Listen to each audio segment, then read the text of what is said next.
এখন কিন্তু বিকালবেলা আমি কিন্তু যাচ্ছি আমাদের মাঠে, পেঁয়াজের মাঠে। পেঁয়াজের মাঠে যাব, আমাদের জমিটা দেখব এবং আমাদের জমিতে অনেক প্রচুর পরিমাণে কালি হয়েছে, সেই কালিগুলো কাটবো। আমি কিন্তু এই বাগান দিয়ে কিন্তু এখন বের হয়েছি। এই বাগানের পরে কিন্তু ঘন ঘন তাল গাছ দেখা যাচ্ছে। ওই তাল গাছের ওই পাশ দিয়ে কিন্তু পাকা রাস্তা।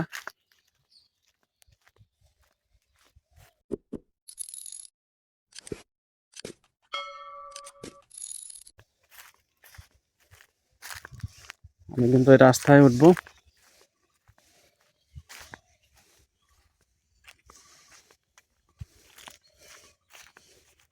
দেখুন, এগুলো কিন্তু গরুর খাওয়ানো ঘাস, লাগানো ঘাস, অনেক বড় হয়েছে।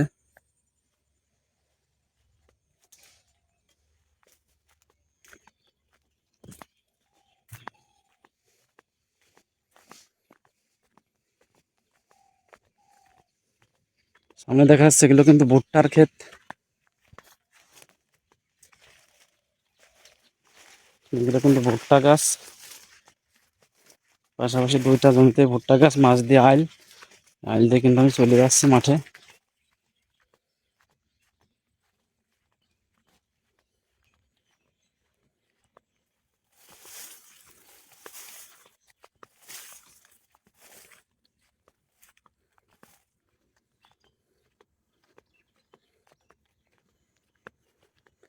দেখুন বিকালবেলা মাঠের দৃশ্যটা কিন্তু কত সুন্দর লাগছে। আকাশে সূর্যের উপরে কিন্তু হালকা মেঘ।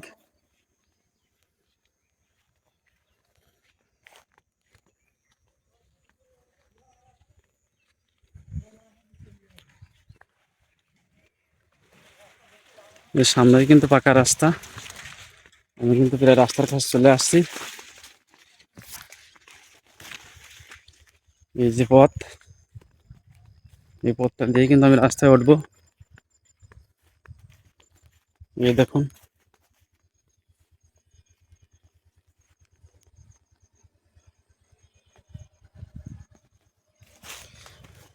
আমি কিন্তু পাকা রাস্তায় চলে আসলাম।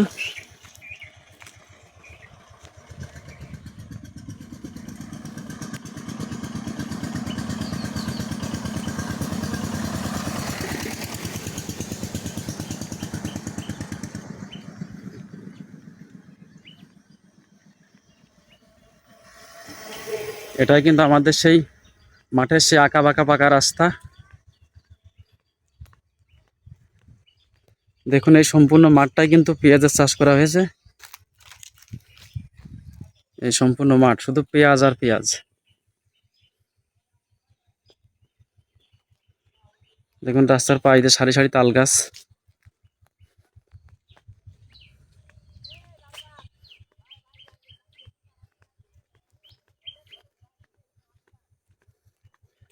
আমাদের রাস্তাটা কিন্তু অনেক সুন্দর। এখানে কিন্তু বিকালবেলা অনেক ছেলে পেলে আসে, কিন্তু তারা টিকটক বানায়, সেলফি করে। অনেক সুন্দর জায়গা এটা। দেখুন সামনে কিন্তু দেখা যাচ্ছে দুই ভাই, তারাও কিন্তু এই হয়তো বা টিকটক বানানোর জন্যই আসছে। আজকে এখনো বিকালটা সে পড়ন্ত বিকাল হয়নি।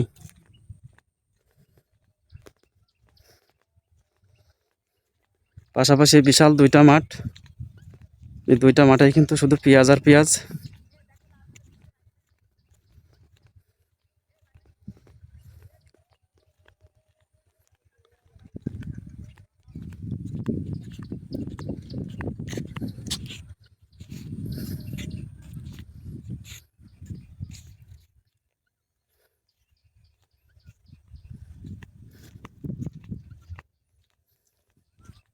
সামনে কিন্তু ঘন ঘন তাল গাছ।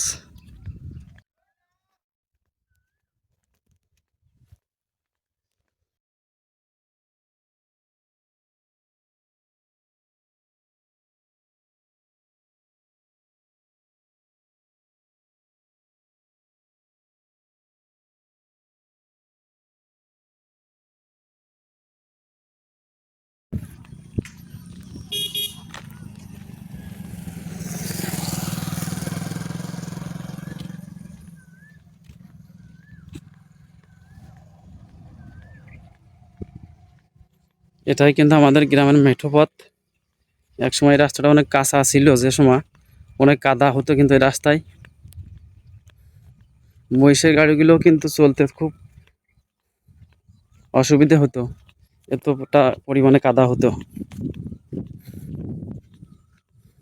আমি কিন্তু আর রাস্তা দিয়ে দিকে যাব না, আমি এখন রাস্তা থেকে নেমে এই পথ ধরে চলে যাব আমাদের পেঁয়াজের জমিতে। আমাদের পেঁয়াজের জমিটা দেখাবো আপনাদের, ততক্ষণ ভিডিওর সঙ্গেই থাকুন।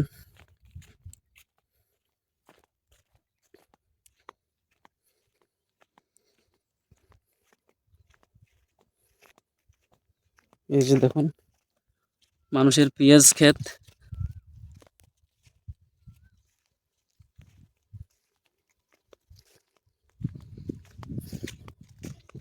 এই যে গাছগুলো দেখছেন, এতে দেখুন কাটা কাটা ফল।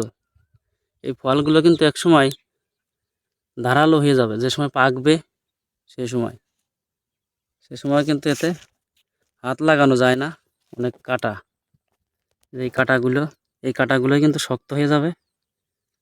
এগুলো কিন্তু জামা কাপড়ে লাগলে বা আপনার মাথার চুলে কিন্তু লাগালে এগুলো ছোটানো খুব কষ্ট।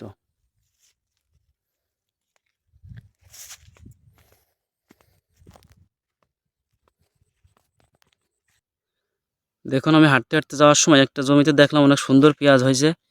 এই দেখুন কত সুন্দর পেঁয়াজ, সেটা আপনাদের দেখাচ্ছি। আমি আবার রওনা দিলাম আমাদের পেঁয়াজের খেতে যাওয়ার জন্য।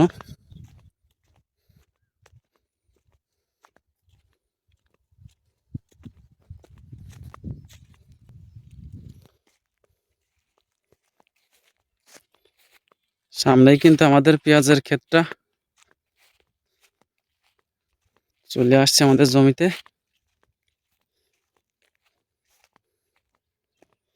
এইটাই কিন্তু আমাদের পেঁয়াজের জমি। আমাদের পেঁয়াজগুলো যে এরকম হয়েছে, খুব বেশি ভালো হয়নি আবার খারাপ হয়নি, কিন্তু আমাদের পেঁয়াজের জমিতে প্রচুর পরিমাণে পেঁয়াজের কালি বের হয়েছে। দেখুন দেখে মনে আছে যেন এই জমিটা হয়তো কদমের জমি। কদমের জমি হয়তো আপনারা অনেকে চেনেন, আবার অনেকে চেনেন না। কদম বলতে পেঁয়াজের দানা করা হয়, বীজটা করা হয়, সেই জমির মতো পেঁয়াজের এত পরিমাণে কালি বের হয়েছে। দেখুন পাশাপাশি এই দুটো জমি আমাদের, দেখুন কি পরিমাণে কালি বের হয়েছে।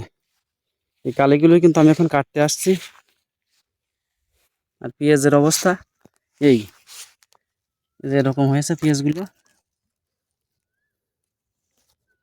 কিন্তু যে পরিমাণে কালি বের হয়েছে, পেঁয়াজ হয়তো ততটা ভালো হবে কিনা সেটা বুঝতে পারছি না। এটা কিন্তু সুলতান পেঁয়াজ।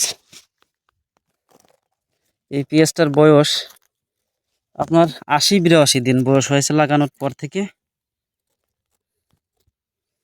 একটু আগে লাগানো, যে কারণে কিন্তু এত পরিমাণে কালি বের হয়েছে। তবে পেঁয়াজের গাছগুলো অনেক সুন্দর হয়েছে।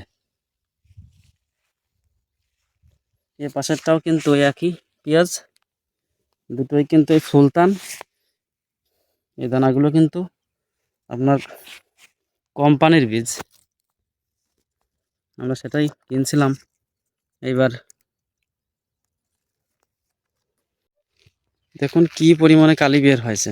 আমাদের জমিতে যে পরিমাণে কালি বের হয়েছে, অন্য কোনো জমিতে কিন্তু এত পরিমাণে কালি বের হয়নি। মাঠে কিন্তু আমাদের থেকেও আগে লাগানো পেঁয়াজের জমি আছে, সেসব জমিতেও কিন্তু এত কালি নাই। আশেপাশে দেখায় আপনাদের একটু দেখেন। এই যে পাশে একটা জমি, এই জমিতেও কিন্তু কোনো কালি নাই। আশেপাশে দেখুন একটু লক্ষ্য করে, কোনো জমিতেও কিন্তু এত পরিমাণে কালি নাই। আমাদের জমিতে যে পরিমাণে কালি বের হয়েছে। আমাদের পেঁয়াজটা কি ভালো হলো না নাকি? দেখুন যে কি পরিমাণে কালি কালি বের হয়, কিন্তু এত পরিমাণে কালি বের হয় এটা কিন্তু এই প্রথমবার জানলাম, যে পেঁয়াজে, হালি পেঁয়াজে এত কালি বের হয়।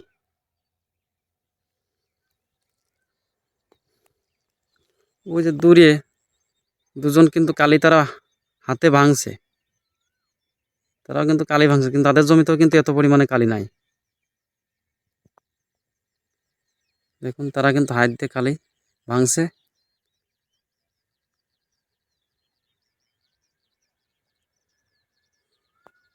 কিন্তু আমাদের এই জমির কালিটা কিন্তু কাঁচি দিয়ে কাটতে হবে।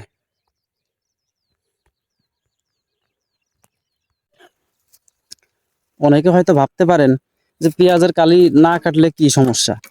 আসলে কাটলে সমস্যা নেই, আবার না কাটলেও সমস্যা নেই। সমস্যা শুধু একটাই, সেটা হচ্ছে আপনার এই পেঁয়াজের কালি থাকলে এই ফুলটা ফোটানোর জন্য এই পেঁয়াজের কিন্তু এই গোড় থেকেই কিন্তু এর শক্তি দিতে হবে, অর্থাৎ পেঁয়াজ থেকেই কিন্তু শক্তি লাগবে এই ফুলটা ফোটার জন্য। আর যদি এই ফুলটা না থাকে তাহলে কিন্তু পেঁয়াজ থেকে অপচয় হবে না শক্তিটুকু, ওই শক্তিটুকু কিন্তু পেঁয়াজের মধ্যেই থাকবে, যে কারণে পেঁয়াজটা পরিপক্ক এবং বড় হবে। সেই কারণে কিন্তু এই কালিগুলো কাটার প্রয়োজন হয়। অনেকে কাটে না, কিন্তু আমাদের পেঁয়াজটার কিন্তু কালি আমরা কাটছি। কালির কাটার কাজ কিন্তু শুধু এইটুকুই, কাটলে পরে পেঁয়াজটা দেখা যাচ্ছে একটু পরিপক্ক হবে, হাঁটি হবে। সেই কারণে কিন্তু এই কালিগুলো কাটা। আর যে পরিমাণে কালি হয়তো বা কম হলে পরে আমরাও কাটতাম না, কিন্তু যে পরিমাণে কালি না কেটে থাকা যায় না, যে কারণে কিন্তু আমাদের এই কালিটা কাটা।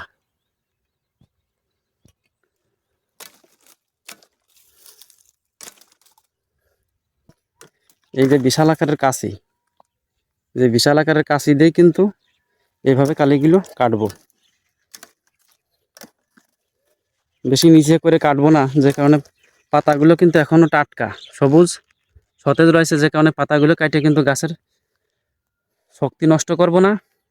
সে কারণে কিন্তু হালকাভাবে কাটবো। শুধু এই উপরকার যে প্রথমে যে ফুলটা দেখুন, এই ফুলগুলো কিন্তু ফুটে গেছে প্রায়, এই ফুলগুলোই কিন্তু কেটে দেব পাতার উপর থেকে।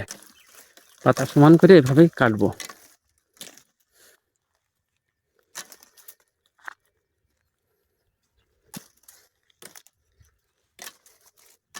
এই পুরা জমিটা কিন্তু কালি আমাকেই কাটতে হবে।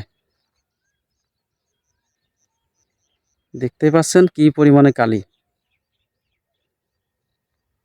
অনেকে কিন্তু এই পেঁয়াজের কালিগুলো হাত দিয়ে এক একটা করে ভাঙে, কিন্তু আমাদের জমিতে যে পরিমাণে কালি বের হয়েছে, এক একটা করে ভাঙতে গেলে তো বুঝতেই পারছেন সম্ভব নয়। এই কারণে কিন্তু এই কাঁচি নিয়ে আসছি, এটা দিয়ে কিন্তু কাটবো। এই যে কাঁচি, এটা দিয়ে কাটবো, কাটা শুরু করলাম।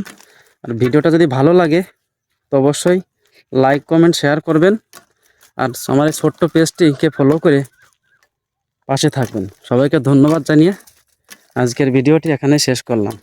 সবাই ভালো থাকবেন, সুস্থ থাকবেন।